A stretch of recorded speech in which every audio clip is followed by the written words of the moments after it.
Thank you. Oh my God. Wow. I haven't seen this movie in 25 years. I think it's been 20 I was going to ask, because I saw that you said that you tried to watch it before coming here, and I couldn't. You know what's interesting? This movie was made for the big screen, and I think the reason I hate it when I try to watch it on TV is that it's cropped. Yeah. And there's so much language in the images, right, that's just actually missing.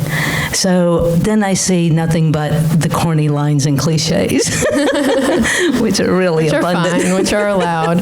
So I was laughing through the whole thing. Yeah, and you got to watch it with a crowd. So how did it feel? Oh my God, it felt good.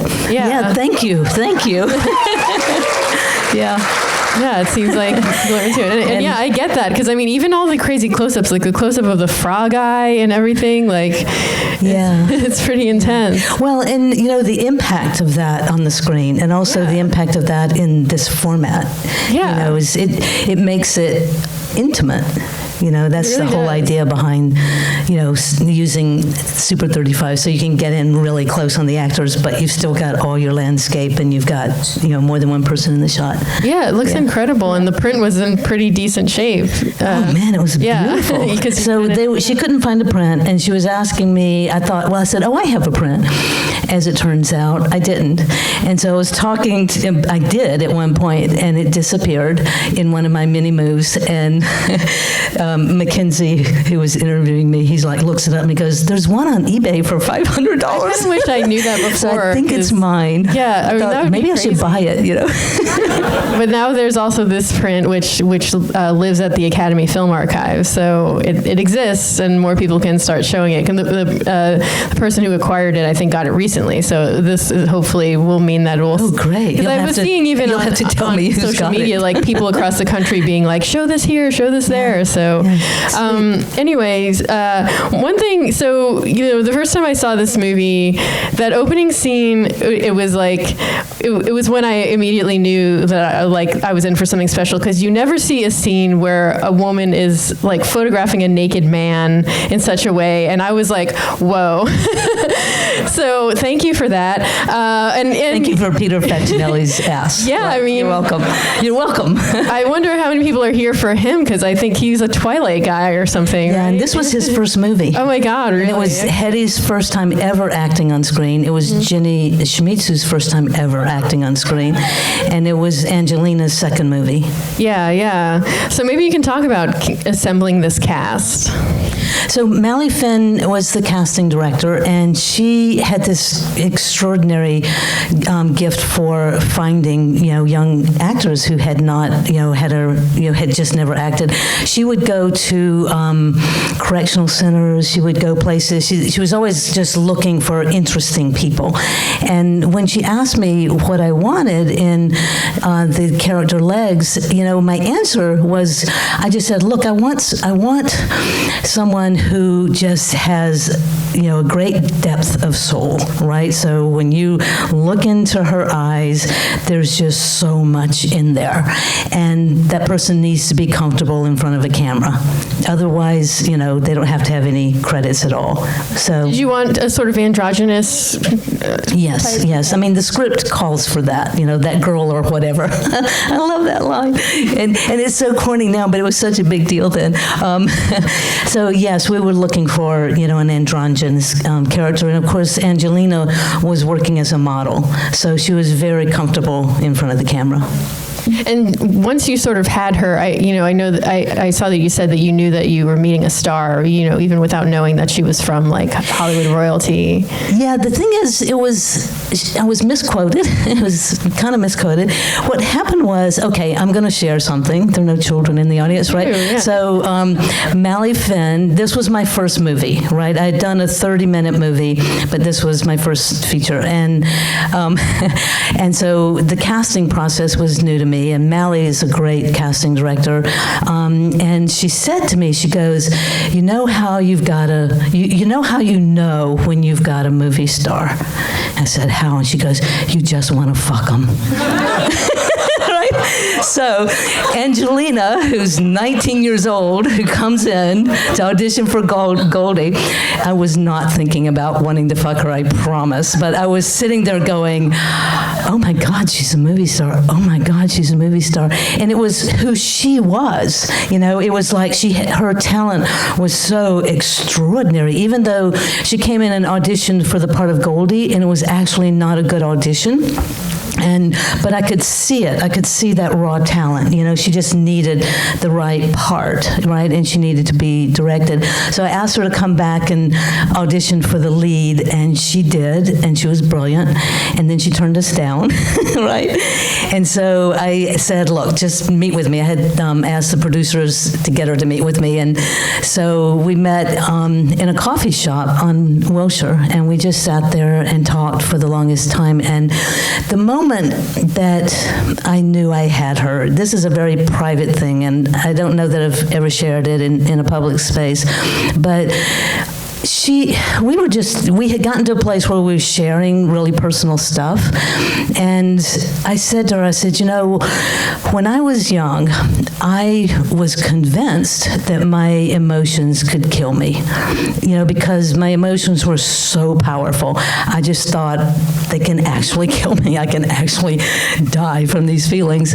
And that was the moment that I knew I had her, and I wasn't being manipulative. We were just, having a conversation. But she was 19 years old.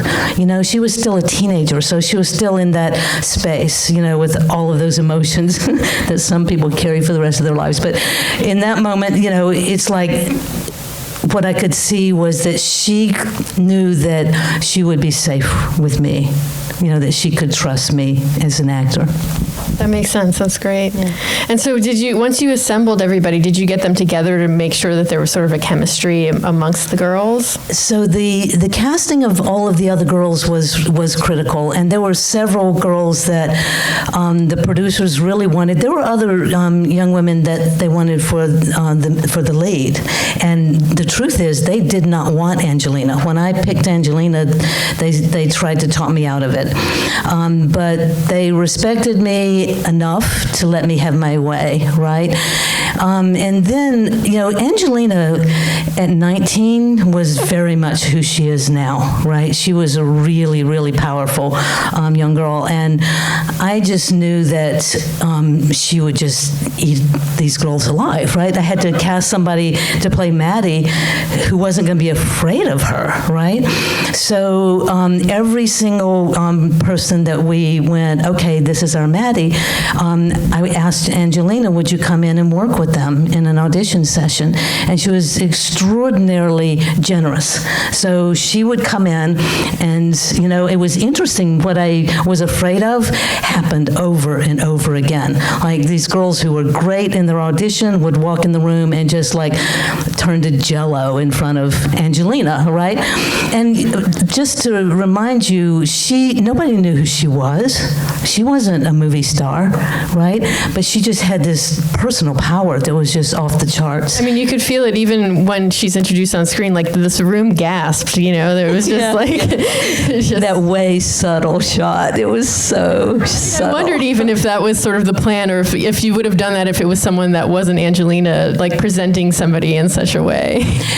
Well, I was presenting the character. Yeah. When you're making the film, you're working with the character, right? So that was presenting the character. And so anyway, the thing about casting Hedy, all these Hollywood girls and New York girls would come in and just turn to nothing in front of Angelina, and I couldn't find anybody. So we sent out a casting call nationwide, and a casting director Chicago sent me a tape, and I was looking at all these girls on this tape and got to Hedy, and I said, that's my girl.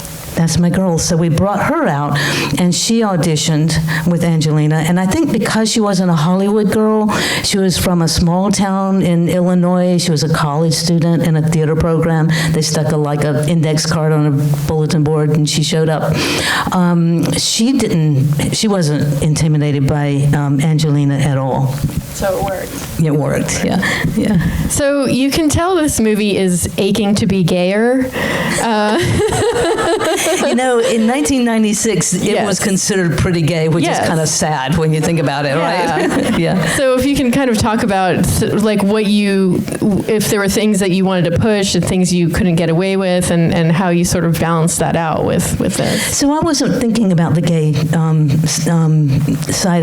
I was just, doing the movie that was on the page, and I think it was in the interview that, there was a kiss between the two girls, and Reicher made me take it out, right?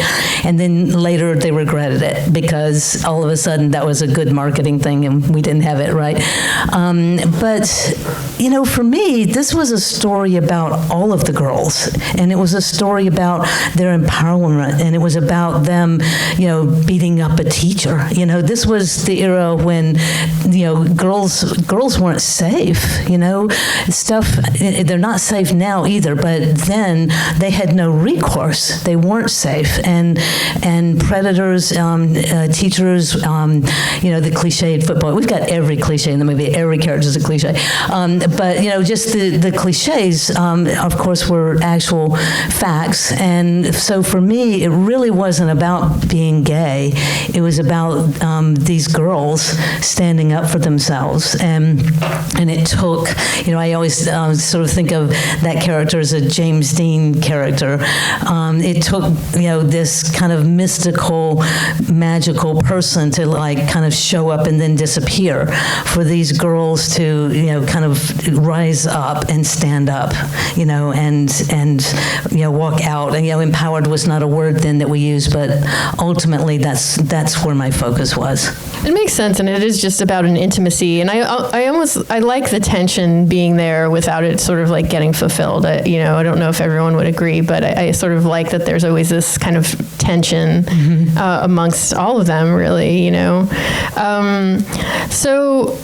I wanted to ask about the release of this movie, because I was definitely of an age where if I knew this movie existed at the time, I would have been there, but I didn't know about this movie. Like everything, there's so much that's so familiar, like, the music they're listening to, like everything they're doing together is kind of the experience I was having as a teenager, but I didn't know this movie existed. So if you can talk about sort of like when this came out and like what happened. So it's kind of tragic what happened, because it should have, it would have had a big audience. And, because Angelina became famous, it stayed on the shelves, in VHS form. So eventually it found its audience. But what happened was we were aimed at a spring break release. We had over 200 screens, right? And it was just going to be in the malls. I was very clear from the very beginning that I am making this for teenage girls who go to the malls, right? To the theaters in the malls. I'm not making, it's not an art house film, right? I was very clear on that. And so then, Goldwyn went into bankruptcy. They pushed the screening to July. And again, 200 screens, which is a decent, opening for a film like this.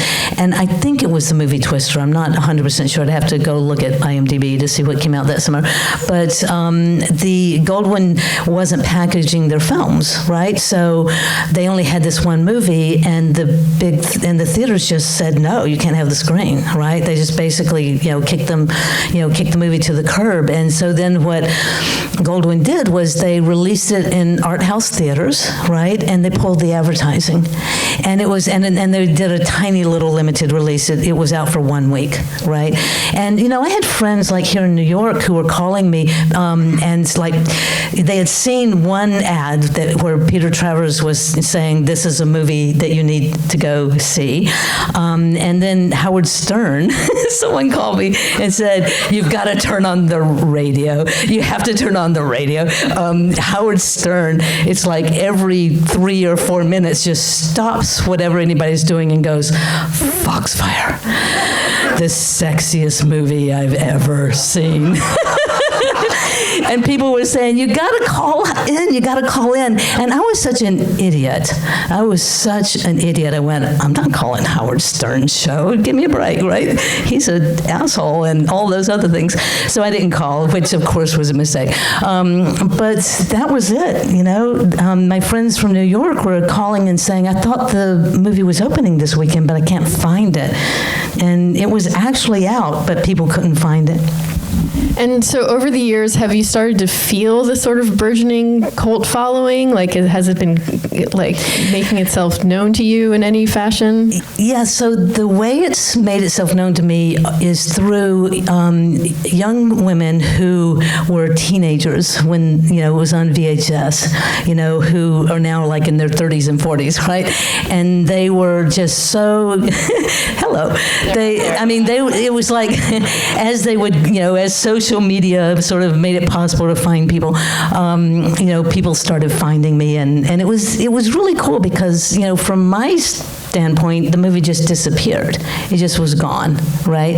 And so, but then I started teaching college part-time, and my very, very first day of teaching, this young woman came in, and, it was one of those hysterical moments in life because she was like pantomiming, and I didn't know what she was talking about. And it turns out, she had taken a vow of silence. She was protesting something, and but she was trying to tell me that she was a huge Foxfire fan, and that her mother had taken her when she was 13, and they had seen it like over and over and over again. And so that girl, she's like, I guess 40 now, but she has kept me apprised of everything that has happened with Foxfire since it came out. She still sends me texts, so that's how it worked. Yeah. Let's see if anyone out there has questions. Go ahead.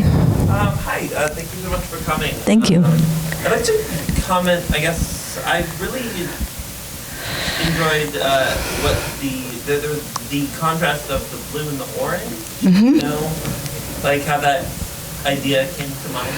So my first kind of plan in terms of my career was to be a cinematographer. I just love cinematography, and I love how you tell the story emotionally, with the images. And of course, color and light palette is very much a part of that. And Tom Siegel, who was the DP, he was just brilliant at that, So, it really, we were using light and color and shadow and dark. There's a lot of black in the film as well, to kind of, as part of illuminating where the characters were emotionally. So by the time you get to the end of the film, the important thing is that Maddie stands up to Legs. And when the film came out, Maddie was the lead, not Legs. Now Legs is the lead because it's Angelina. But Maddie was the lead, and it was about her character arc. It was about her not being indifferent and her not being unkind, because she's not weak the way Violet and Rita are. They have these wonderful character arcs in terms of just coming into their own, into themselves. But Maddie's character arc is really about not being unkind and being able to stand up to someone who is very powerful and do what's right for someone else. So I appreciate that you noticed that, with the colors, particularly in the attic. That was a really hard scene to do because the only light, I don't know if you noticed how many times I did 360 and sometimes twice, going around like twice with the camera, in scenes that can only be lit by moonlight or candles or a light coming up the stairs. That's really hard to do, right? Because you've got to hide all your lights. So when we got into the attic, that's where we really kind of like used that the strongest and put, the yellow orange light on Hedy and the blue light on Angelina, so yeah. Yeah, it looks beautiful, and I feel like a lot of movies kind of have this look these days, like with the sort of color filters and all of that. So thank you for asking that. Go ahead. Hi, I love the movie. It was my first time watching it. Oh, thank you. I wanted to know if you could talk a little bit about the adaptation process. I know it's from a novel from the 50s, but it feels so young. So when I came on, there was another producer and another director of this film prior to me. So the adaptation from the novel to the script had actually already happened, but the script just really wasn't correct for the 90s. The woman who wrote that screenplay had, I mean, she was terrific, and she was into zines. That was a thing, right?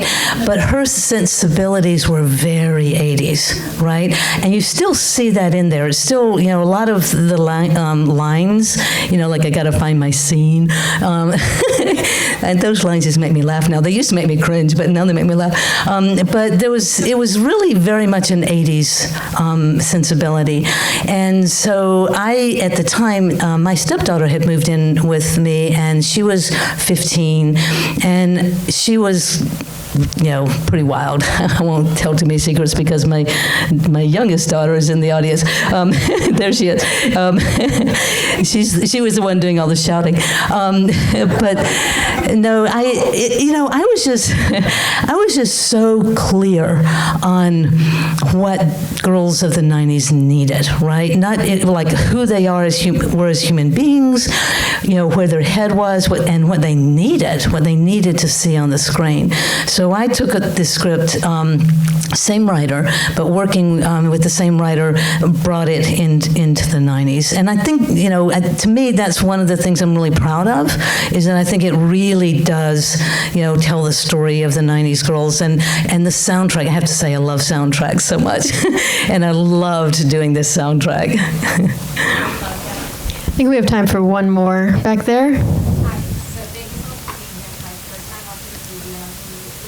Thank you, and I'm kind of deaf, so you're going to have to shout. The question is, for that scene where they are all digging each other, like the fire tattoos, how did you choose that song for that scene? The tattoo scene? Yeah. Oh, gosh. You know, a song is just the right song. I mean, you're just listening to music, and, you know, it's just the right one. You know, the thing is about my process is I'm not terribly intellectual about things, right? There's not, and it's hard for me to talk about process because it kind of is, it's very intuitive, you know, it's like, I was talking, someone was asking me about, you know, who were my references for this movie, and I've never had references for a movie going in. It's like, you know, I mean, would you ask a painter that? You know, it's like, well, who were you thinking about when you painted this movie? You know, it's like, well, my muse, I mean, this painting, you know, but, you know, for me, it's not like I was thinking about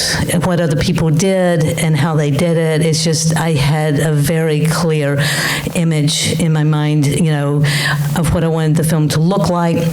I spent a lot of time looking for the cinematographer. I interviewed a lot of cinematographers before I found Tom Siegel.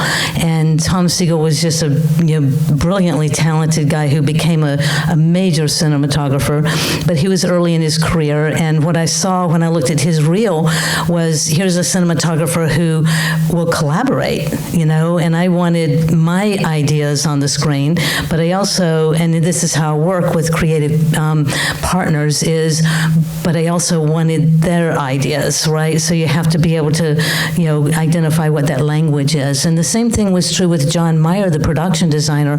A lot of the reason this film is so beautiful is John Meyer, and he was at the very beginning of his career as well. He had been an art director, but not a production designer, and he went on to win the Academy Award for, which one was it? 2 or 3 movies.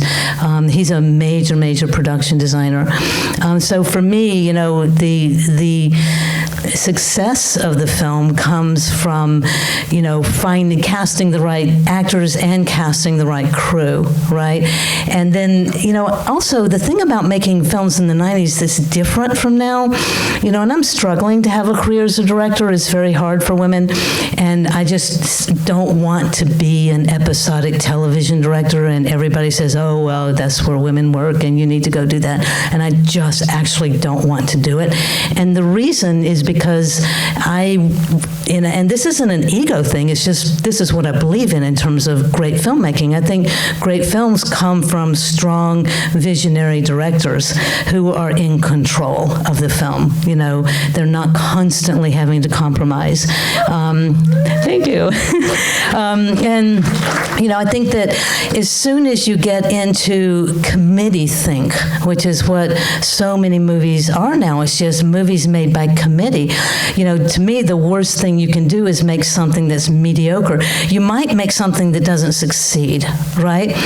But to make something that's mediocre because so many compromises were made, right? So for me, compromise is like the worst word on the planet, and it's the flip side of that coin is mediocre. And so it's just extraordinarily difficult. I mean, I had $8 million to make that movie, right? And I had producers who supported me. That was $8 million in '96. So what is that now? It takes that kind of money and it takes that kind of support from your producers to make a film that's really beautiful. And so young independent filmmakers, struggle to get their vision on the screen if for no other reason they don't have enough shooting days and enough experienced crew to actually put the thing that's in their head onto the screen. And every single day is a compromise. So more power to you if you're a young filmmaker, kind of finding your way in this environment, and hopefully you will find your way. I'm still trying to find my way. I'm going to be like 102, going, hey, I just want to be a director. Yeah, thank you. Well, thanks for being here. Are you going to come hang out in the bar? Maybe we can. Yes. I didn't. Daughter says you have to. Listen, my daughter's like being my best fan. She just made her first movie. It's called Cowboy Bitch. And it's... and she is 23 years old, and she made it when she was 22 or 21. And hers is like a lesbian Western comedy. And so I'm plugging her because she just shouted all the way through this movie, and where can people see her movie? And her name is Anna Rose Carter. And you can meet her in the bar. Yeah. Well, thank you so much for being here. And yeah, let's go hang out in the bar.